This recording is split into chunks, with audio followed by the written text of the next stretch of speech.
I never thought I would be the villain in my own story. You hear that phrase all the time. People saying they never saw it coming, never imagined their friend or partner or family member could turn against them. But what happens when you're the one doing the turning? What happens when you wake up one morning and realize that the monster you've been warning everyone about has been staring back at you in the mirror this whole time? My name is Daniel Morgan. I'm 34 years old, and I'm here to tell you about the worst thing I've ever done in my life. Not because I want sympathy. I don't deserve that. I'm telling you this because maybe, just maybe, someone listening to my voice right now is standing at the same crossroads I once stood at. Maybe you're about to make a decision that will cost you everything. Maybe you think no one will find out. Maybe you've convinced yourself that the ends justify the means. I'm here to tell you they don't. They never do. And by the time you realize that, it's already too late. This is the story of how I cheated my closest friend and lost the only trust I had left in this world. This is my confession. I met Marcus Williams during our first week of university. We were both freshmen at the University of Manchester, both from working-class families, both terrified and trying desperately not to show it. I remember the exact moment I first saw him. He was standing in the registration queue, holding a crumpled map of the campus, looking just as lost as I felt. He caught my eye and grinned, this wide, genuine smile that seemed to say, "We're all in this together, aren't we?" That's the thing about Marcus. He had this gift of making everyone around him feel like they belonged. I grew up as the kid who never quite fit in, the one who was always on the outside looking in. My father worked double shifts at a factory, and my mother cleaned houses for families who never bothered to learn her name. I carried that chip on my shoulder everywhere I went, convinced that the world owed me something, convinced that I had to fight twice as hard for half as much. But Marcus? Marcus grew up in similar circumstances, yet somehow he never let it poison him the way it poisoned me. His parents were immigrants from Jamaica who ran a small bakery in South London. They worked 18-hour days just to keep the lights on, and Marcus saw every bit of that struggle. The difference was that where I saw reasons to be bitter, Marcus saw reasons to be grateful. Where I built walls, he built bridges. We became inseparable almost immediately. We lived in the same dormitory, studied the same business degree, and spent countless nights talking about our dreams over cheap pizza and even cheaper beer. Marcus wanted to change the world. He had these big ideas about sustainable business practices, about creating companies that actually cared about their employees and their communities. I used to tease him about it, calling him an idealist, a dreamer. But secretly, I admired him more than I admired anyone I'd ever met. I wanted to be successful. That was my dream. Just successful. I didn't care about changing the world or making a difference. I just wanted to prove to everyone who ever looked down on me that I was worth something. I wanted the nice car, the corner office, the respect that came with a title on my business card, and I told myself that once I had all those things, I would finally be happy. I would finally feel like I was enough. Marcus never made me feel small. That's what I loved most about him. When I shared my insecurities, on those rare nights when I let my guard down, he never judged me. He would just nod and say, "Danny, you're going to make it. And when you do, don't forget about us regular people, yeah?" Then he would laugh, and I would laugh, and somehow the weight on my shoulders would feel just a little bit lighter. We graduated together, both with honors. Marcus got a job offer from a consulting firm in London, and through a connection he made at an alumni event, he managed to get me an interview at the same company. I still remember sitting across from him in that cramped cafe near Piccadilly Circus after I got the call that I'd been hired. He was more excited than I was. He kept saying, "This is it, Danny. This is where it all starts." And he was right. It was where it all started. Just not in the way either of us expected. The company was called Hartwell & Associates. It was one of those mid-sized consulting firms that specialized in corporate strategy and business development. The partners were old money types who had inherited their positions rather than earned them. But the work was legitimate and the pay was good. Marcus and I were assigned to the same department, strategic innovation, and for the first few years, everything was perfect. We were a team. We complemented each other. Marcus was the creative one, the one with the big ideas and the vision. I was the executor, the one who could take his concepts and turn them into detailed proposals and presentations. Our supervisor, a man named Jeffrey Preston, often called us the dynamic duo. We brought in clients, we closed deals, we were on the fast track, but somewhere along the way, something started to shift inside me. It was gradual at first, so subtle that I didn't even notice it happening. But looking back now, I can see it clearly. The jealousy, the resentment, the slow, creeping poison that was seeping into my thoughts. Marcus was always one step ahead of me. Not because he was trying to compete, that wasn't his nature, but simply because he was better. He was better at connecting with clients, better at presenting ideas, better at making people feel heard and valued. Whenever we worked on a project together, it was his name that got mentioned in the meetings. It was his insights that the partners praised. I was always the other one, the sidekick, the supporting act. I told myself it didn't bother me. I told myself I was happy for him, that his success was our success, that we were in this together. But late at night, when I was alone in my flat, the bitterness would rise up in my throat like bile. Why him? Why not me? I worked just as hard. I sacrificed just as much. Why was he the golden boy while I was invisible? Around this time, my personal life began to unravel as well. I had been married for 3 years to a woman named Claire. She was a teacher, kind and patient, the sort of person who saw the best in everyone. She had seen the best in me, even when I couldn't see it in myself. But I was so consumed with work, so obsessed with proving myself, that I pushed her away. I missed anniversaries. I forgot birthdays. I would come home late, exhausted and irritable, and snap at her for the smallest things. She tried to reach me, she really did. But I was too far gone, too wrapped up in my own ambition to see what I was losing. We divorced after 4 years of marriage. It was amicable, at least on the surface. But I could see the disappointment in Claire's eyes when she signed the papers. She had believed in me, and I had let her down. And do you know who was there for me when it all fell apart? Marcus. He took me out for drinks. He let me crash on his couch when my flat felt too empty. He listened while I ranted about how unfair it all was, never once pointing out that I had no one to blame but myself. His wife, Tanya, would cook dinner for me on the weekends. Their daughter, little Sophie, would crawl onto my lap and show me her drawings. For a few months, I felt like I had a family again. Marcus gave me that. He opened his home, his life, his heart to me, without asking for anything in return. And this is what I did to repay him. It started with an idea. Marcus had been working on something big, a comprehensive framework for sustainable corporate restructuring. The concept was revolutionary. It combined environmental accountability with financial performance metrics in a way that no one had done before. He had been developing it for over 2 years, working on it during evenings and weekends, refining it, testing it, perfecting it. He called it the green transition model. He shared everything with me, every draft, every revision, every breakthrough. He trusted me completely, and why wouldn't he?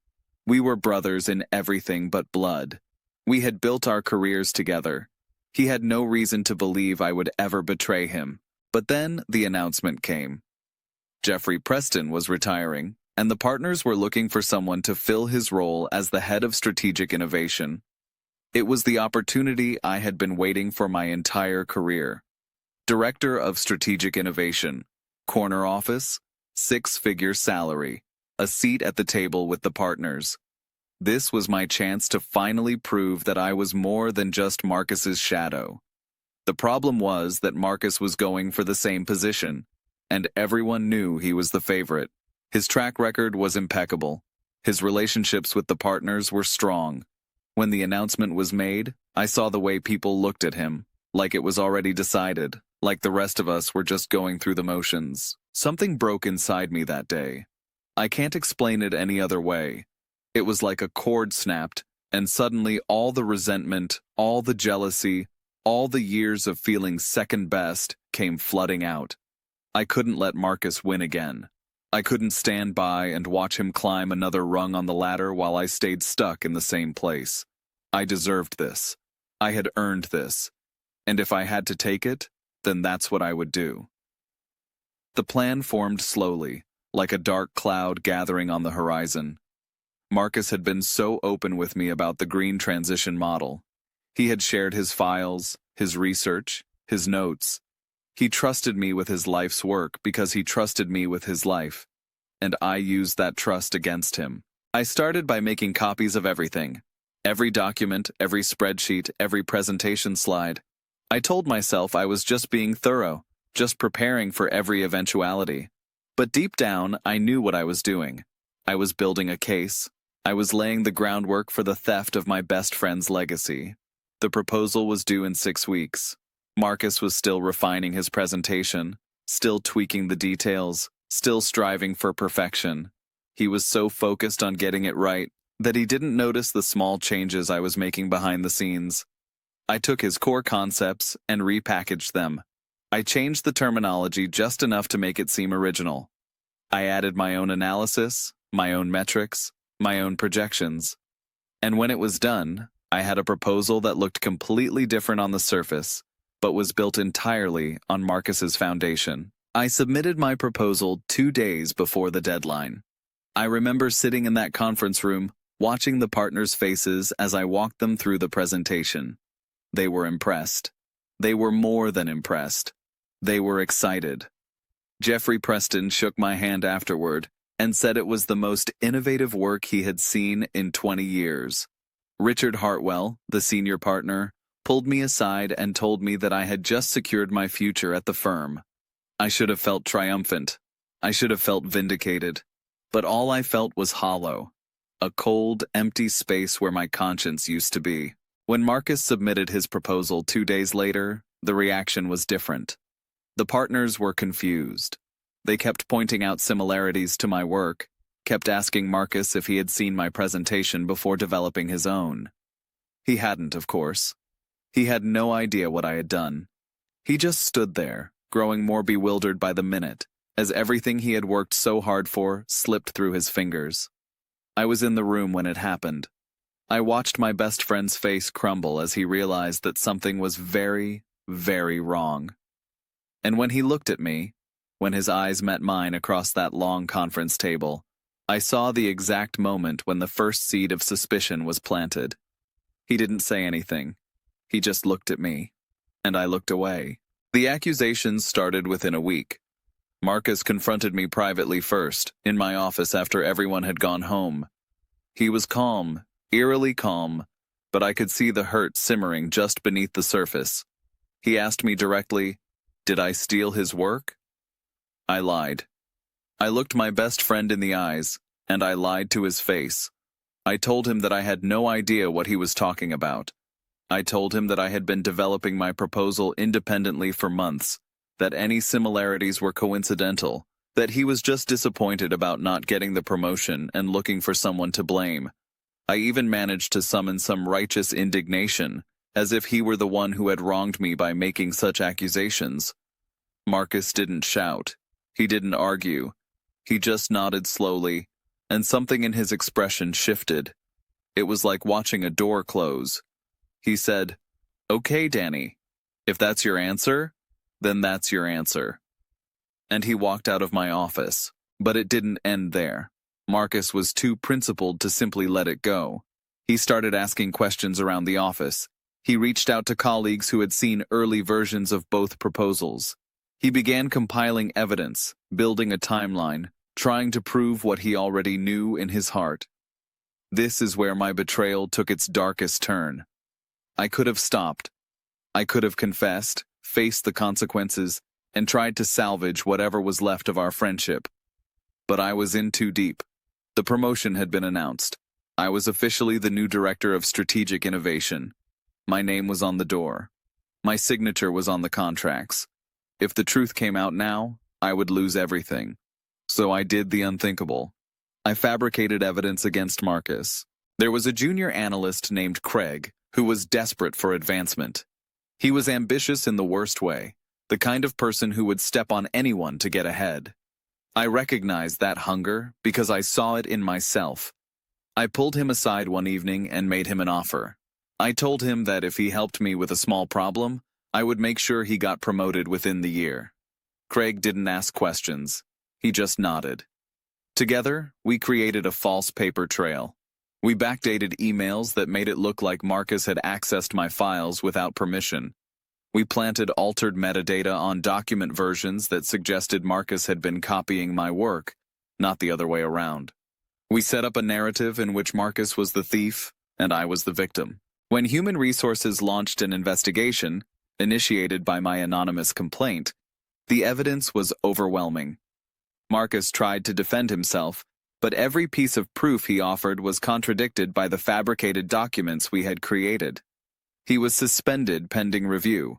Then, 3 weeks later, he was terminated for intellectual property theft and breach of company ethics. I remember the day he was escorted from the building. 2 security guards flanked him as he carried a single cardboard box past my office window. He didn't look at me. He didn't look at anyone. He just stared straight ahead, his jaw set, his eyes fixed on some distant point that only he could see. I told myself it was necessary. I told myself that I had no choice. I told myself that he would land on his feet, that he was talented and capable and would find another opportunity somewhere else. I told myself 100 different lies, and I repeated them so often that I almost started to believe them. But the truth has a way of finding you, doesn't it? No matter how deep you bury it, no matter how many walls you build around it, it always finds a way to the surface. The first cracks appeared about 6 months after Marcus's departure. I was in my new corner office reviewing quarterly projections when Craig knocked on my door. His face was pale. He said there was a problem with the Henderson account, one of our biggest clients. They were asking questions about the sustainability framework we had pitched them, questions that required an understanding of the theoretical underpinnings that I simply didn't have, because they weren't my underpinnings. They were Marcus's. I stumbled through the meeting, making vague references to research and development processes, promising detailed documentation that I knew I couldn't provide. The Henderson representatives left confused and unsatisfied. They signed a reduced contract, a fraction of what we had originally projected, and our relationship with them never recovered. This pattern repeated itself over the following months. Every time a client pressed for depth, every time someone asked me to elaborate on the core principles of the green transition model, I faltered. I was performing a role I hadn't actually earned. I was wearing a mask, and it was starting to slip. My colleagues noticed. They started to whisper. They would stop talking when I entered a room, exchange meaningful glances when I presented in meetings. The partners, who had once looked at me with such admiration, began to seem skeptical, even cold. Jeffrey Preston came out of retirement briefly to consult on a major deal, and he pulled me aside afterward to ask if everything was all right. He said I seemed off my game, that my recent work lacked the innovation that had gotten me the position in the first place. I couldn't sleep. I started drinking, not socially, but desperately, downing whiskey alone in my flat while staring at the walls. I lost weight. I stopped exercising. My reflection in the mirror became unrecognizable, gaunt and haunted, like a ghost wearing my face. And through it all, I thought about Marcus. I thought about him every single day. I wondered where he was, what he was doing, whether he was okay. I heard through the grapevine that his marriage was struggling under the strain, that the termination had shattered his confidence, that he had fallen into a deep depression. Each piece of news was a knife in my chest, a reminder of what I had done, of the lives I had destroyed. A year passed, then 2. The guilt became a constant companion, a weight I carried with me everywhere I went. I had achieved everything I ever wanted, the title, the money, the corner office, and I had never been more miserable. The success I had craved felt hollow, meaningless, built on a foundation of lies that threatened to collapse at any moment. It was around this time that I started receiving anonymous emails. The first one arrived on a Tuesday morning, with no subject line and no signature. It contained a single sentence: "The truth always comes out." I deleted it, assuming it was spam. But another arrived the next day, and another. Each one contained a fragment of information: a date, a file name, a reference to a meeting I'd had with Craig. Someone was collecting evidence. Someone knew what I had done, and they were letting me know, piece by piece, that my reckoning was approaching. I tried to investigate, tried to trace the emails back to their source, but whoever was sending them was careful. The accounts were created through anonymous services, the IP addresses routed through multiple servers. I hired a private investigator, but even he came up empty. I was being haunted by a ghost, and I had no idea who it was. The stress became unbearable. I started making mistakes at work, missing deadlines, forgetting meetings, sending emails to the wrong recipients. My performance reviews went from glowing to concerning. The partners began to question whether I was still the right fit for the role. I could feel everything I had built slipping away, and the irony was not lost on me. I had stolen this position, and now it was being taken from me in turn. 3 months into the anonymous email campaign, I finally discovered the truth. It was Craig. The same Craig I had recruited to help me destroy Marcus. He had been keeping records of everything: our conversations, the fabricated evidence, the entire conspiracy. And now he was using that information against me. He called me into a bar on the outskirts of the city, a dimly lit place where no one from work would recognize us. When I arrived, he was already sitting in a back booth, a glass of bourbon in front of him, and a smile on his face that made my skin crawl. "Hello, Daniel," he said. "Take a seat." I sat. My hands were shaking, but I kept them under the table where he couldn't see. Craig explained his terms calmly, almost cheerfully. He had been passed over for the promotion I had promised him. Instead, I had given it to someone else, someone whose work I needed to compensate for my own deficiencies. Craig felt betrayed, he felt used, and now he wanted compensation. "I want the senior associate position," he said. "I want a corner office. I want a 30% raise. And if I don't get all of those things within the next 90 days, I'm going to send everything I have to the partners and to the police." I should have called his bluff. I should have told him to go ahead, that I would take my chances, that his evidence would incriminate him just as much as it incriminated me. But I was a coward. I had been a coward from the very beginning, so I agreed to his demands. For the next 2 years, Craig controlled me like a puppet. Every request I denied was met with a threat. Every time I tried to push back, he would remind me of what he had. I promoted him. I gave him raises. I assigned him to high-profile projects he wasn't qualified for. I protected him from criticism and covered for his failures. And all the while, the resentment built on both sides. His because I never fully accepted him as an equal, mine because I was trapped in a prison of my own making. But karma has a way of balancing the scales, doesn't it? I was about to learn that lesson in the most devastating way possible. It started with a phone call from someone I never expected to hear from again. Tanya, Marcus's wife. Or rather, his ex-wife. They had divorced the year after his termination, another casualty of the destruction I had caused.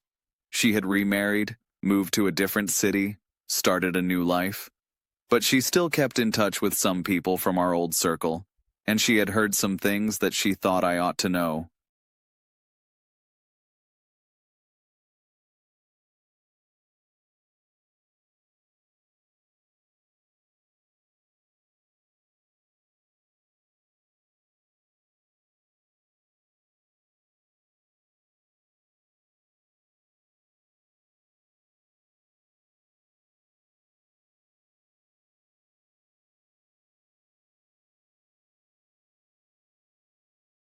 "Daniel," she said, her voice cool and measured. "I don't know what really happened between you and Marcus. I'm not going to pretend I do. But I thought you should know that he's been building a case against you. He's been doing it for years, and I think he's almost ready." My blood turned to ice. "What do you mean, building a case?" Tanya sighed. "After he lost his job, after everything fell apart, he didn't give up. He went back through all the evidence, all the documents, everything. He reached out to technical experts, forensic analysts, people who could examine the metadata and the timestamps. He found inconsistencies, things that didn't add up, and he's been working with a lawyer to put together a lawsuit." I couldn't breathe. "A lawsuit? For defamation, for wrongful termination, for theft of intellectual property." She paused. "Daniel, I don't know what you did, but whatever it was, it's catching up to you. I thought you deserved a warning." She hung up before I could respond. I sat there in my office, the phone still pressed to my ear, the silence roaring in my ears. Marcus hadn't given up. All these years, while I was wallowing in guilt and making deals with devils, he had been quietly, methodically, patiently gathering evidence. He wasn't out for revenge, he was out for justice, and he was about to get it. The confrontation happened on a gray February afternoon. I was working late, as I usually did, not because I loved the job, but because I dreaded going home to my empty flat. The cleaning staff had already finished their rounds, and the floor was deserted. I was staring at a spreadsheet, not really seeing it, when I heard the elevator doors open, footsteps, slow and deliberate. I looked up to see Marcus walking toward my office. He was different than I remembered. His hair was shorter, and there were streaks of gray at his temples. He had lost weight, but not in the unhealthy way I had. He looked lean, focused, like a man who had been through the fire and emerged stronger on the other side. He stopped in the doorway and looked at me for a long moment. His expression was calm, almost serene. No anger, no hatred. Just a profound, unshakable sadness. "Hello, Danny," he said. I couldn't speak. My throat was closed, my heart pounding so hard I could feel it in my skull. Marcus walked into the office and sat down in the chair across from my desk. He placed a manila folder between us, thick, bulging with documents, held together by a single rubber band.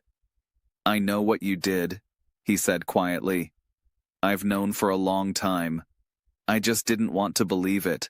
I opened my mouth to deny it, to summon one more lie, one more excuse. But the words wouldn't come. I had spent so many years deceiving everyone around me that I had forgotten what the truth felt like. And now, sitting across from the friend I had betrayed, I found that I simply couldn't do it anymore." "Marcus," I said, and my voice came out as a croak. "I'm sorry. I'm so sorry." He nodded slowly. "I know you are. I can see it. You look like hell, Danny. You've been carrying this guilt around like a stone, haven't you? Letting it drag you down, eating you from the inside out." I couldn't deny it. The evidence of my deterioration was written all over me.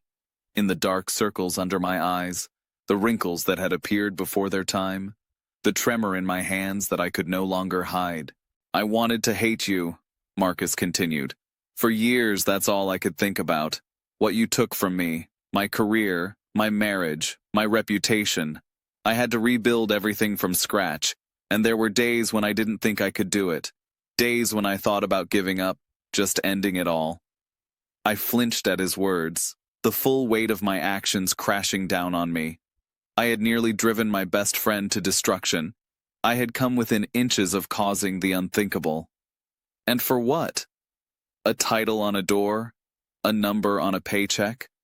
The hollow approval of people who didn't even really know me. "But I didn't give up," Marcus said. "And do you know why? Because my daughter needed me. Sophie. She was 4 years old when you destroyed my life, and she looked at me like I was her hero. I couldn't let her down. I couldn't let her think that the world had beaten me. So I got up. I kept going. I rebuilt." He leaned forward slightly. "I started my own consultancy. Small at first, just me and a laptop and a lot of phone calls. But it grew. It's thriving now. We specialize in sustainable business practices. The same work I was doing here, but on my own terms. I took the ideas you stole from me, and I made them into something real. Something you could never take away. I felt a strange mixture of pride and shame. Pride at Marcus's resilience. Shame at my own role in forcing him to prove it. I could destroy you, Marcus said, tapping the folder between us. This file contains everything. The forensic analysis of the doctored documents. Craig's confession, yes. Danny, he talked. He told me everything in exchange for immunity. The timeline that proves beyond any doubt that you stole my work and framed me for theft. If I release this to the partners, to the press, to the legal authorities, your career is over. Your freedom might be over too. I closed my eyes. This was it. The moment I had been dreading for years. The moment when the house of cards I had built finally came crashing down. But I'm not going to do that, Marcus said. My eyes snapped open. What?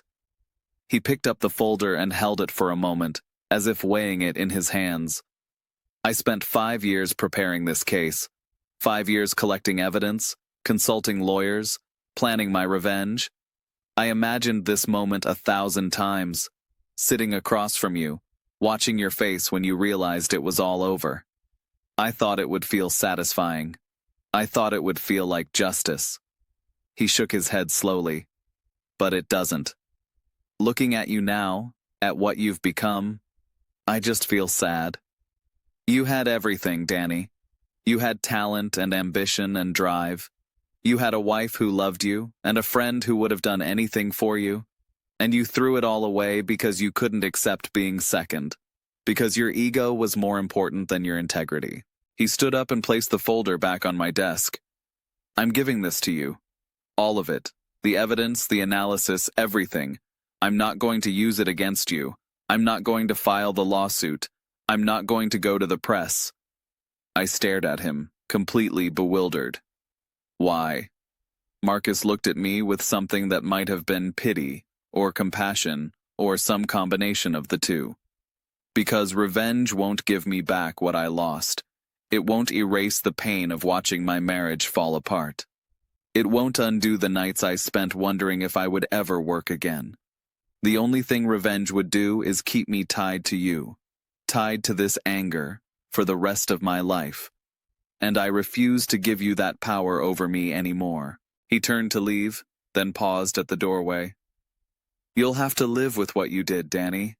Every day, every night, every time you look in the mirror. That's punishment enough. It's more than I could ever inflict on you. And honestly, I think that's exactly what you deserve. And then he was gone. The elevator doors closed behind him, and I was alone in my corner office, surrounded by the evidence of my own treachery. I sat there for hours. I don't know how long. The cleaning staff had to work around me when they came back for their second round. I just sat there, staring at that folder, feeling the weight of Marcus's words settling over me like a shroud. He had chosen forgiveness, not for my sake, but for his own. He had refused to let my betrayal define the rest of his life. And in doing so, he had held up a mirror that showed me exactly who I had become. Not a success, not a winner, just a coward who had sold his soul for a promotion he never deserved. The next morning, I walked into Richard Hartwell's office and told him everything. I'm not exaggerating when I say that the confession that followed was the hardest thing I have ever done. Harder than my divorce, harder than my father's death, harder than every rejection and failure I had ever experienced combined. I sat in that leather chair and laid out the entire scheme. The theft of Marcus's ideas, the fabricated evidence, the framing that had cost him his job and nearly his life. I held nothing back. I answered every question. I accepted every accusation. Richard Hartwell listened in stony silence. When I finished, he simply said, "I see." Then he asked me to wait outside while he conferred with the other partners. I waited for 3 hours. When they finally called me back in, the verdict was swift and unequivocal. My employment with Hartwell and Associates was terminated, effective immediately. My office would be cleared by security. I would be banned from the premises. The partners were conferring with legal counsel about potential civil and criminal liability, and I was advised to secure my own representation. I nodded. I thanked them. I walked out of the building for the last time. The weeks that followed were a blur of legal meetings, media inquiries, and endless, sleepless nights. Word of my confession spread through the industry like wildfire. Former colleagues refused to take my calls. Clients I had worked with sent angry letters demanding refunds. My name became synonymous with deceit, a cautionary tale told at conferences and in business school ethics courses. Craig was arrested shortly after. He had made too many enemies during his rise, and once the investigation began, others came forward with stories of his manipulation and misconduct. He was charged with fraud, conspiracy, and tampering with evidence. Last I heard, he was serving time in a minimum security facility somewhere in the Midlands. I suppose that's a kind of justice, though it feels hollow to me. He was only ever a tool. I was the one who picked him up and used him. I liquidated my savings to settle the civil suits. The corner office, the company car, the designer suits, all of it was sold off or repossessed. I moved into a tiny flat on the outskirts of the city, the kind of place I had sworn I would never live in again after climbing my way out of my working-class beginnings. I found work where I could, freelance consulting mostly for small businesses that didn't Google my name or didn't care what they found when they did. It was humbling, it was necessary, and slowly, painfully, it began to feel right. 1 year after my confession, I received a message from Marcus. It was brief, just a few lines asking if I would be willing to meet for coffee. No threats, no demands, just an invitation. I accepted immediately. We met at a small cafe in central London, the kind of place where the coffee comes in proper cups and the staff remember your name. Marcus was already there when I arrived, sitting at a table by the window, reading something on his phone. He looked up when I approached, and for a moment, we just stood there. Two men who had once been closer than brothers, now connected only by shared history and shared pain. "Thanks for coming," he said. I sat down across from him. "I wasn't sure you'd want to see me again, after everything." He smiled slightly. "Neither was I. But life is short, Danny. Too short to spend it holding on to anger." We talked for 2 hours. Not about the past, at least not directly. We talked about his consultancy, which was growing faster than he had ever imagined.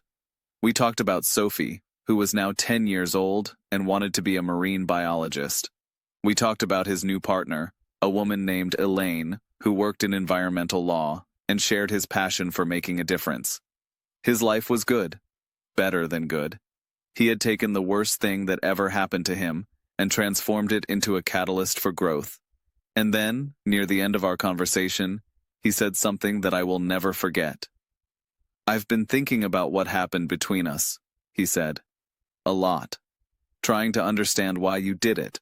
Not to excuse it. Nothing could excuse it. But to understand." I nodded slowly. "I've been asking myself the same question, and the honest answer is that I don't know. I was jealous. I was insecure. I felt like I deserved something that was being given to you instead. But that doesn't explain it. Not really. There are plenty of people who feel those things without doing what I did." Marcus considered this. "Maybe it's simpler than that. Maybe you just lost sight of what really matters. You were so focused on success, on proving yourself, that you forgot the things that actually make life worth living. Connection, integrity, trust. The people who love you, not because of what you achieve, but because of who you are." I looked down at my hands. I didn't have many of those people. And the ones I did have, I pushed away. "You pushed me away," Marcus said quietly. "But Danny, I'm still here. Despite everything. I'm still here." I looked up at him, not quite believing what I was hearing. "Why?" After what I did to you, why would you want anything to do with me? Marcus leaned back in his chair. Because I know you. The real you. Not the person you became when you got lost in your ambition. I remember the kid I met in that registration queue. The one who was just as scared and lost as I was. I remember the friend who stayed up all night helping me study for exams. The one who held my hand at my mother's funeral. The one who was best man at my wedding. That person is still in there somewhere. And if there's any chance of reaching him, of helping him find his way back, then I want to try. Tears were streaming down my face. I didn't try to hide them. I didn't have the strength. I don't deserve your forgiveness, I said. Maybe not, Marcus agreed. But that's not really the point, is it? Forgiveness isn't about deserving. It's about choosing to let go, choosing to move forward, choosing to believe that people can change. He reached across the table and placed his hand on mine. Can you change, Danny? Can you become the person you were supposed to be? I thought about everything I had lost. My career, my marriage, my reputation, my best friend's trust. I thought about the years of guilt and shame, the sleepless nights and the haunted days. I thought about the hollow feeling of achieving everything I ever wanted and discovering that it meant nothing. And I thought about the future, the possibility of a different path. A life built not on ambition and success, but on integrity and connection. A life where I didn't have to pretend to be someone I wasn't. A life where I could finally look in the mirror and not be ashamed of what I saw. I want to, I said. More than anything, I want to. Marcus smiled. It was a small smile, tinged with sadness, but real. Then that's where we start. That was 3 years ago. I wish I could tell you that everything is perfect now, that Marcus and I are best friends again, that my life has completely turned around. But that would be a lie, and I've told enough of those to last a lifetime. The truth is that healing takes time. Trust, once broken, cannot simply be glued back together. Marcus and I talk regularly now. We meet for coffee occasionally. We even worked together on a small project last year, a sustainability assessment for a local nonprofit. But there's a distance between us that wasn't there before, a carefulness in how we interact. We're building something new, but it's not what we had. It never will be. My career is a shadow of what it once was. I make a modest living now, enough to cover rent and groceries and not much more. I don't drive a fancy car. I don't wear designer suits. I don't have a corner office with my name on the door. And you know what? I'm okay with that. For the first time in my life, I'm not measuring my worth by what I possess or what title I hold. I'm measuring it by who I am when no one is watching, by the choices I make when it would be easy to take the shortcut, by my ability to sleep at night without the weight of guilt crushing my chest. I started volunteering at a youth mentorship program in my neighborhood. I work with kids from backgrounds like mine, working-class families, limited resources, big chips on their shoulders. I try to teach them the lessons I wish someone had taught me. That success means nothing if you sacrifice your integrity to get it. That the people who truly matter are the ones who love you when you have nothing to offer them.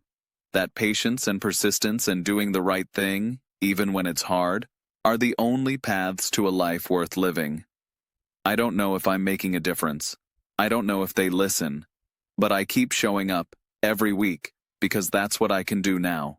That's what I'm capable of. And Marcus? His consultancy has become one of the most respected in the industry. The green transition model, his green transition model, has been adopted by corporations around the world. He gives speeches at conferences. He advises governments. He is, by any measure, a success. But when I watch him speak, when I see the passion in his eyes as he talks about making the world better, I know that his success isn't about titles or money or prestige. It's about purpose. It's about living in alignment with his values. It's about being exactly who he was meant to be.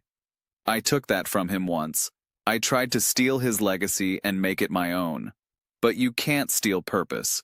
You can't fabricate authenticity. In the end, the truth always reveals itself. and the masks always come off. I'm telling you this story because I don't want you to make the same mistakes I did. If you're standing at a crossroads, if you're contemplating a choice that compromises who you are, if you're tempted to betray someone who trusts you for the sake of advancement or recognition or success, please, stop. Think about what you're really risking. Think about the person you'll become if you go down that path. Think about the nights you'll spend staring at the ceiling, drowning in regret, wishing you could go back and make a different choice. There is no shortcut that's worth your soul. There is no prize valuable enough to justify destroying another person's life. And there is no amount of success that can fill the void left by betrayed trust and abandoned principles. I know this because I lived it. I know this because I'm still living with the consequences every single day.